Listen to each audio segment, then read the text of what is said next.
She's starring in the new movie Candyman. Come on, man. It's the remake. It's a direct sequel, rather, to the 1992 film. It ain't a remake. It's a direct sequel. It's the fourth film in the Candyman film series. Man, I watched that thing last night. Heather B, I'm so mad at myself. Oh, my gosh. I just thought because I was older, it'll feel different, man. Let's play the trailer, man. If you're a Candyman fan, and if you're from Cabrini Greens in Chicago, I'm pinpointing now. I'm sniper shooting. Cabrini Greens in Chicago, 888-742-3345. Play the trailer, man. Play the trailer. I feel really connected to this story. Go on. Right here, in this neighborhood, the legend started. And the legend is, if we say his name 5 times while looking in the mirror, we could summon him. Summon the Candyman. Hell no. Candyman. Anthony, no. Candyman. Stop. I don't want to get creeped out in my new apartment before bed. Candyman. Black people don't need to be summoning. I dare you. Don't say that. Say his name. Candyman. You better not do that last one. Candyman. You want to be a part of the story, right? No. Oh, my God. Say his name. Candyman. Oh, my gosh, man. We got one of the cast members, one of the stars with us right now, but she ain't just... DB, break it down for him. Break them down who we got with us. Well, Sway, I know you like to joke a lot about Heather B being your ride or die, your right hand, the enforcer if necessary. Well, back in 1991, when New Jack City hit theaters, Nino Brown's right-hand ride or die enforcer was played by this actress. She was Keisha, and I got to say this line. Rockabye, baby. Oh, exactly. You know what it is, Heather B. After that, she went on to star as Rhonda in Melrose Place. Then she went on to star as Maxine in Soul Food. And now you can see her in this new film. Oh, well, before I get to that, you can also see her this Sunday on Showtime on the L Word Generation Q. But we're here to talk about the film that is in theaters today, Candyman. She's back playing Anne Marie McCoy. We got Please welcome Vanessa Estelle Williams. Vanessa! Welcome to the show, Vanessa. Welcome to the show. Welcome. Oh, my goodness. First of all, y'all get it popping like it's so hot up here in this morning. You know, I'm 3 hours ahead of you or 2, however many. And I'm like, oh, last night a DJ saved my life, and this morning, and all of that wicked mix. I'm like, I want it in my music catalog, please. So you get to send me that mix. Got you. Hey, don't play. We'll send it to you. That was Lord Sear. I'm so ready for it. Okay, we do this every morning, every day, Vanessa. So this is what we do. Rockabye, baby. Come on. Every day is Sway. Oh, you hear that, HB? Yes. Spitting those bars. I wanted to ask Vanessa. Vanessa, what's up? It's Heather. Thank you for joining us. Speaking of bars, how did you feel back when that Headbanger joint came out with Redman and EPMD and K-Solo when they were like, rockabye, baby? Did you go crazy when you heard that? My God, that was so funny. I was like, where's my check? That's what I was real talk. I was like, let me inspire you, and you inspire me right back, my dear. Of course, it's flattering, like real talk, okay?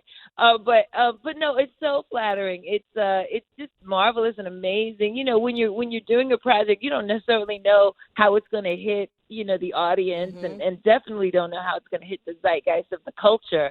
And so it's just been a marvelous ride, in this expanded career of mine that I'm keep going, because, I'm still here. So I got to keep doing what I came here to do, So it's just marvelous to be relevant and for people to be receiving what I'm offering.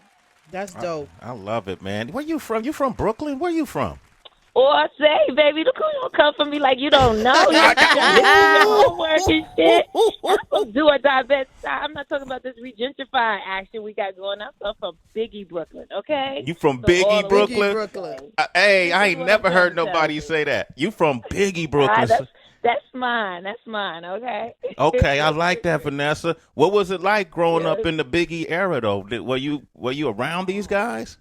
listen, I was a good girl. Okay, I was a very, very good girl. I had to come in when the street lights came on. That's how I was. But I was making my way as an actress and an artist. And so I was an extra in videos. I was in Will's first video. I was the girl in the car, the 12-year-old runaway, and I was working with him and going, this guy can really act. I'm like all my thespian coats on, and I go in there to, make some cash, so I don't have to wait on tables.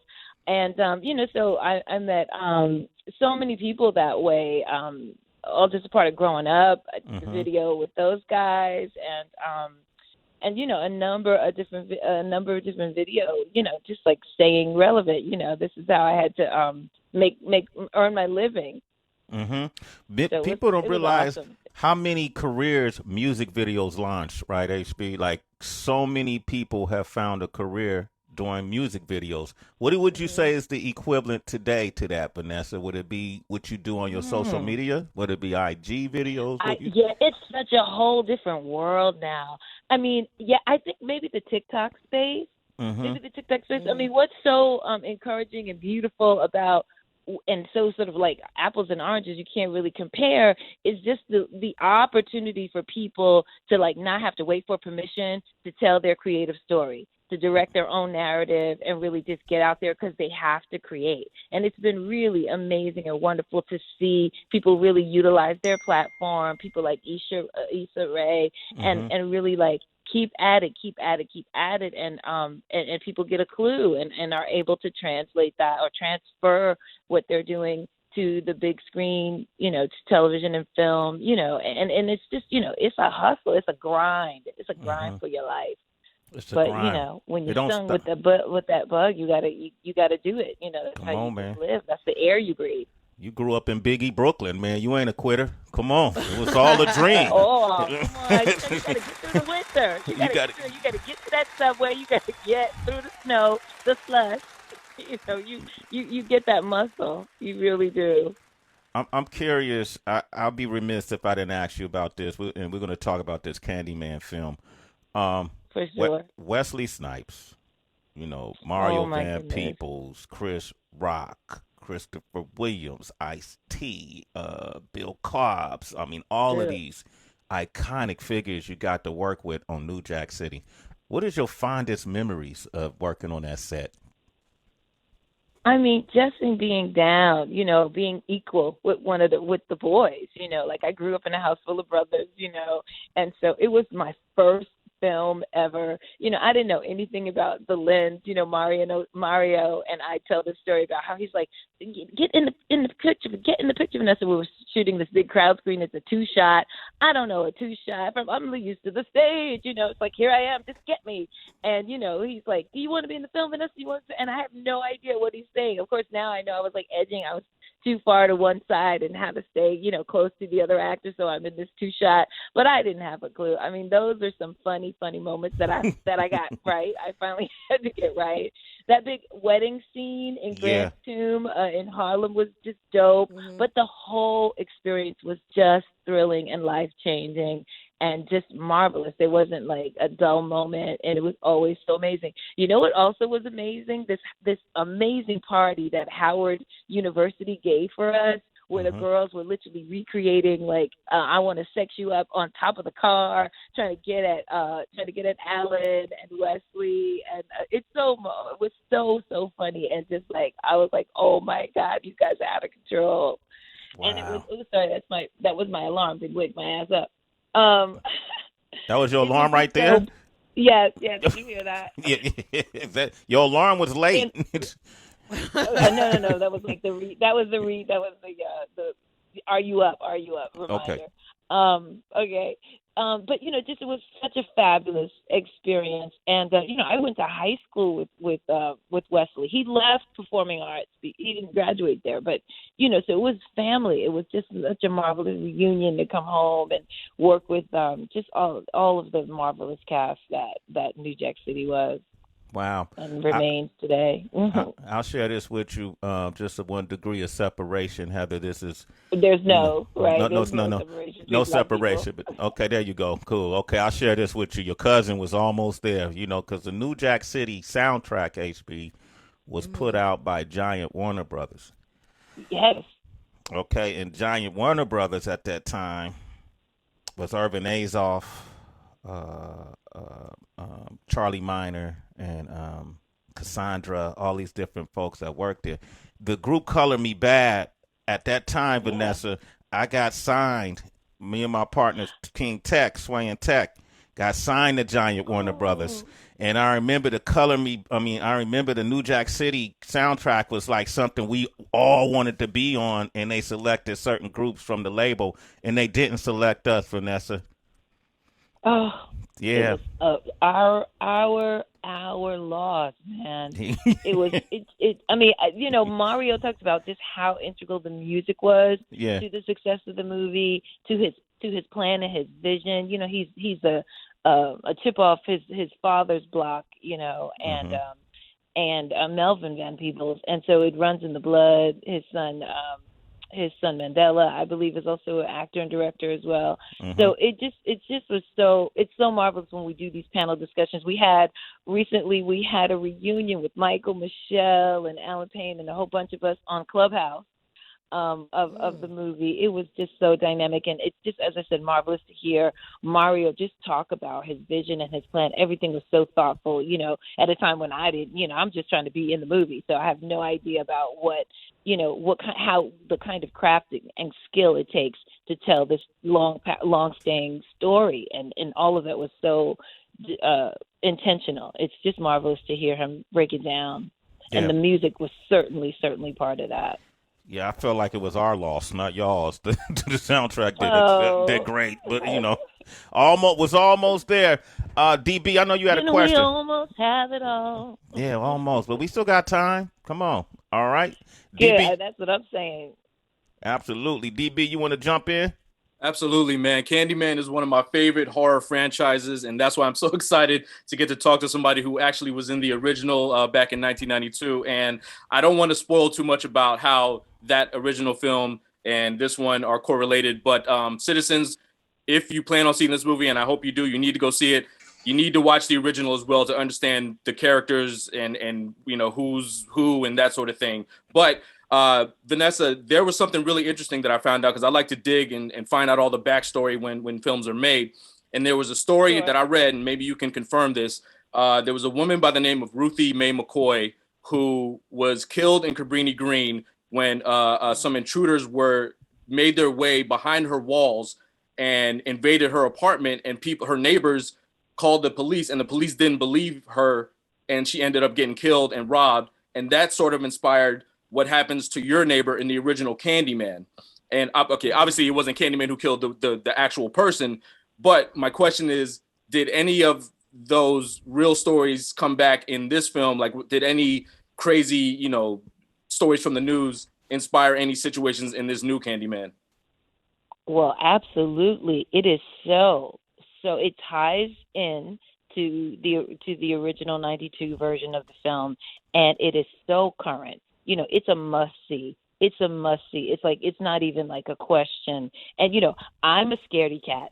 I'm in horror films and horror genre, but I get frightened real easily. But this movie is so important as a cultural icon, tying it all back in. It's not necessary that you see the first movie, but it just makes it so much more of a fulfilling and satisfying experience to have them both. And you can watch them in any order. Really, you don't have to wait till you watch it. Go see Candyman in the theater starting tonight. I got a whole group of people meeting me at the theater tonight. I'm so thrilled and excited. But it's so marvelous that, I mean, the thing that's been so haunting about those stories that this movie is crafted from is that they are rooted in truth, right? And that's the thing that's so traumatizing about, our urban legends, and then what, the impact of that movie, and it's particularly Cabrini Green, because there were so many murders going on.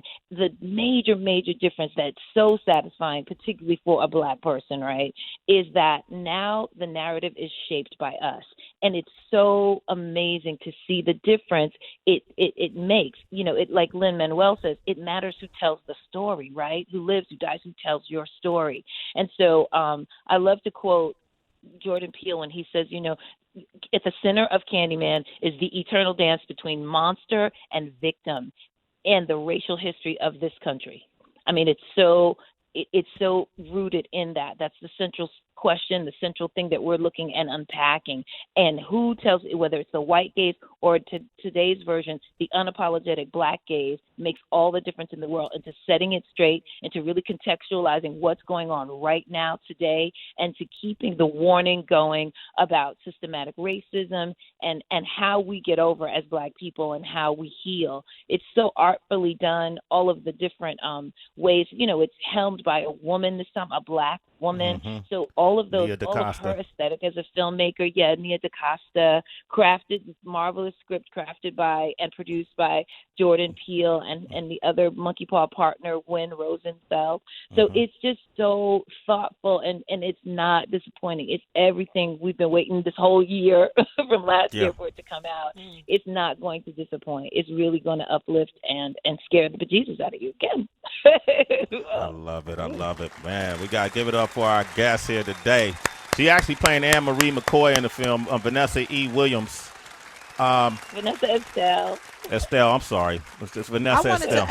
I wanted to ask Vanessa about that too, since she's like straightening things out. It was kind of, I don't know if I overheard this or I read it somewhere. It's a folktale that you, because of obviously Miss America Vanessa Williams, you guys carry the same name, but it was you that was able to use it, and she had to add the L because you registered your name first. Is that true, or is this like some kind of Hollywood made-up story? Darling. Yes, no, that's absolutely the actual story.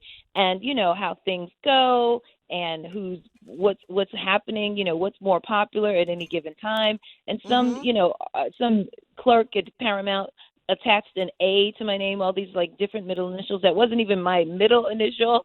And, because people are the press, thinking, oh, there's some distinction. I know there's two of them. The funny thing is that from my childhood going to elementary school with such a, common, uncommon name, Vanessa Williams, that I had that same thing going on in my elementary school and kindergarten. Like there was a Vanessa L. Williams and a Vanessa E. Williams, in my elementary class. So I should have been prepared.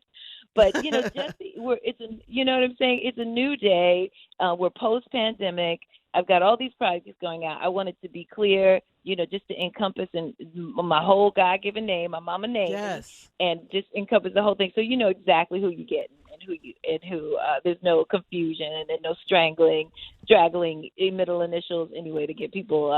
So it's a mouthful, but people say Sarah Jessica Parker, so you can say Vanessa Estelle Williams just as easily. I love it. No, it's not a mouth. It's an easy, smooth name that rolls off your tongue. Vanessa Estelle Williams. And how fly is it that she had the business prowess to register her name? Like, how fly is that? Yeah, it didn't. Thank you, my dear. I want to. Everybody's rebranding, right? Why not? It's a new world. This is the new world, it is. Right? So you might as well take advantage of it. I want to ask you about Tony Todd. Sure.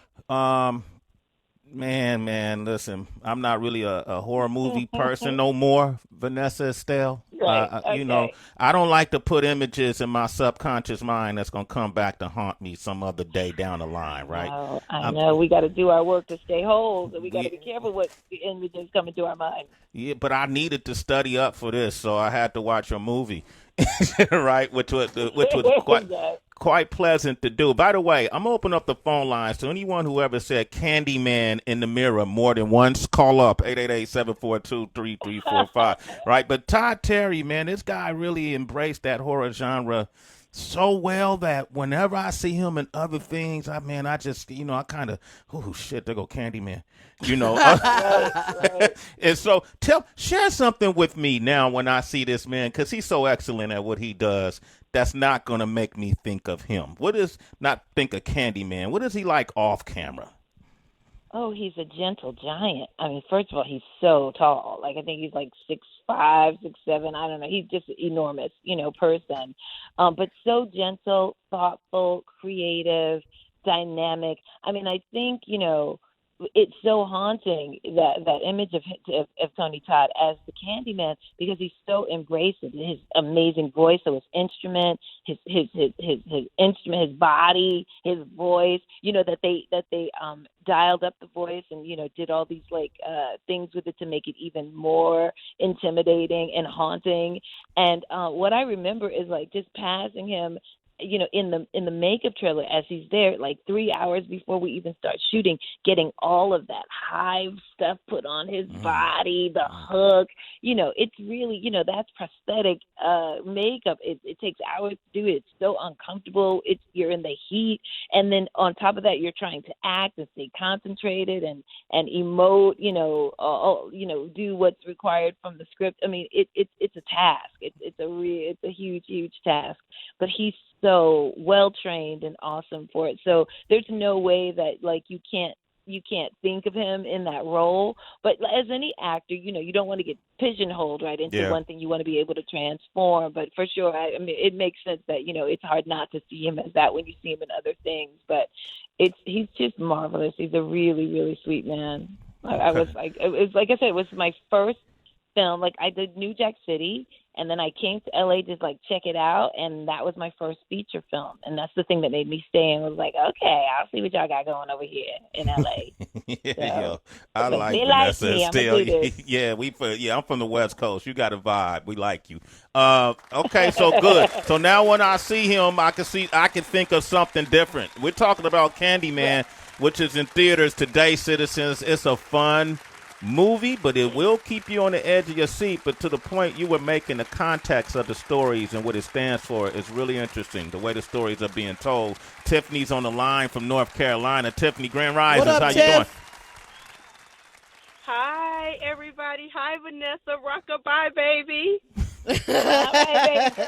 Hi, Tiffany. I love this interaction with the audience. What's up, Tiffany? How are you? I was just calling to say that I hope that this version of Candyman is as good as what we had back when. And I hope this young man does Tony Todd's role justice, because I can just still remember, I was telling my son, I said, Tony Todd was this sexy old man with that deep voice, whatever they did to it. I said, but we didn't play those games. When I was a kid, you never had to tell me to try something. I would just believe it. So even though it was folk or legend or whatever it was, just a little tale, I would never say Candyman 5 times, because it just stayed in your mind. And we don't do that. I don't do it. We don't do that. Black people don't need to be summoning up no dark magic. Wait a minute, Tiffany. You really wouldn't look in the mirror and say Candyman because of the movie? Oh, no, sir. Why would I do that? Cabrini Green was real, even if Candyman wasn't. So, no, I wouldn't. And I'm not ashamed to tell you that, and I'm 51 years old. Wise woman there. That's why. I never did it neither, Sway. You did that? I did 2 times. I was scared to get to 3. Gosh. I did do it 2 times. You're asking me. And you're a man and you wouldn't do it. You're a man and you wouldn't do it. Yeah, no, I didn't do it. Jeez, I got 2 off though, Tiff. I got 2 off.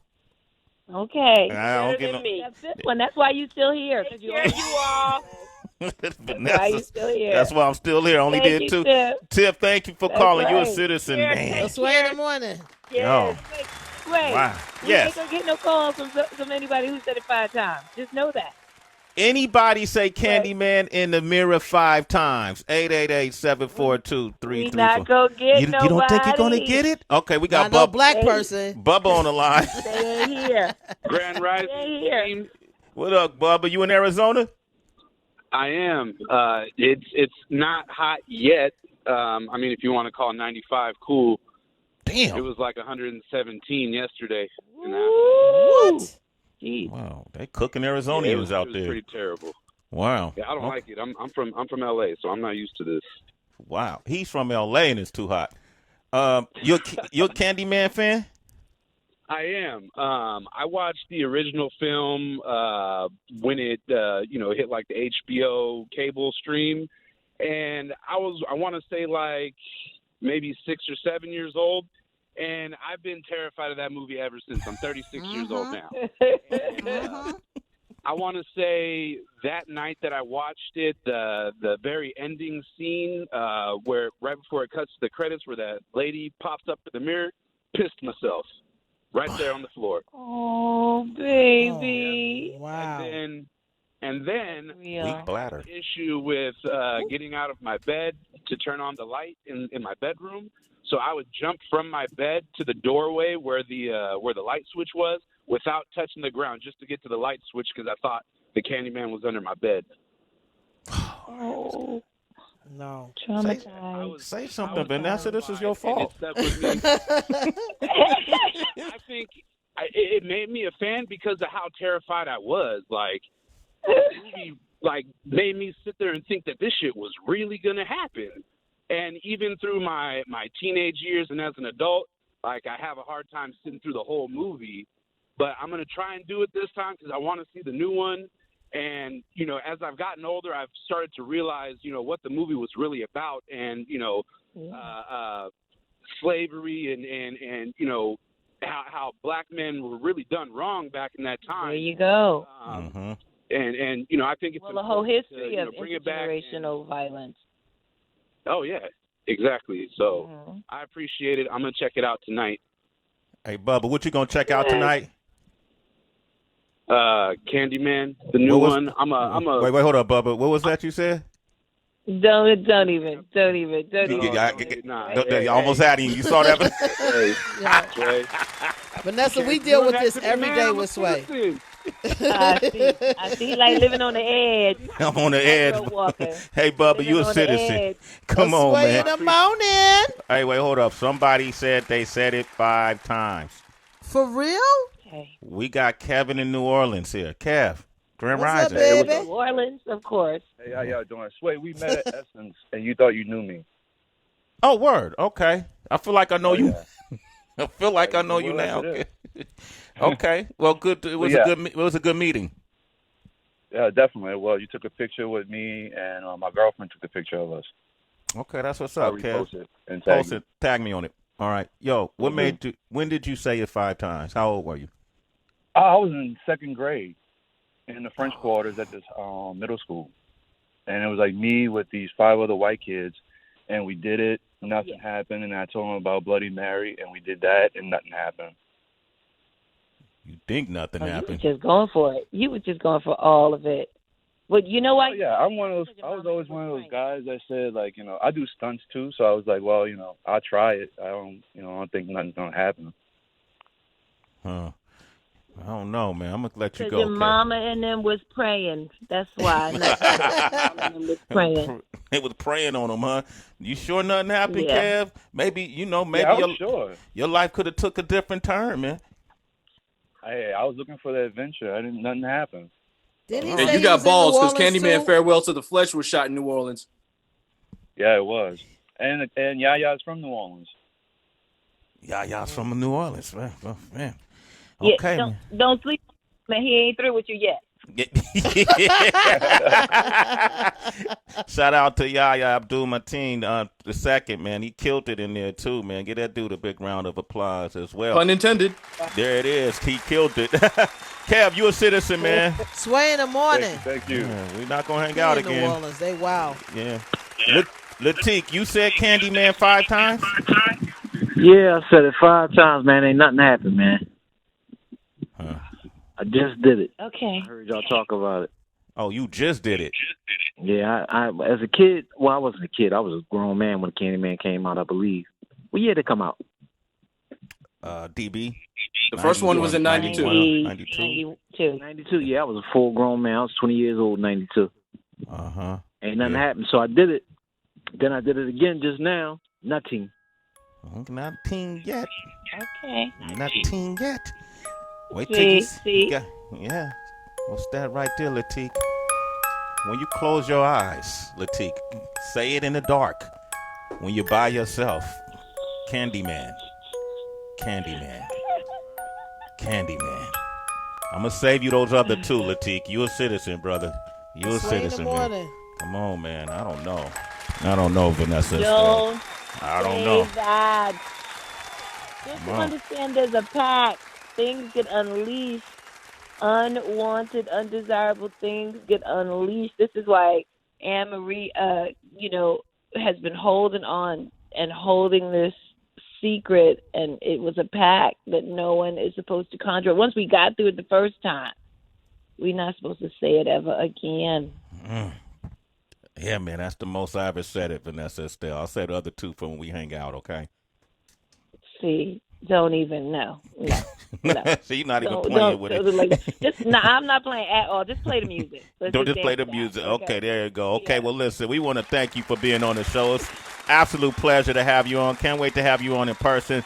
Vanessa Estelle Williams, citizens, make sure you check out Candyman. It's in theaters today. I watched it. It's a great piece of work. Awesome. The cinematography, the way the story moves. It's just a brilliant piece. Congratulations for being part of another big cult hit. Okay? Thank you. Thank you, my dears. God bless and have a great night. God bless you, too. Morning. Congratulations. And many more. Keep kicking butt, dear. girl. Keep doing it. Yep. Talk to y'all again soon. Bye-bye. Candyman.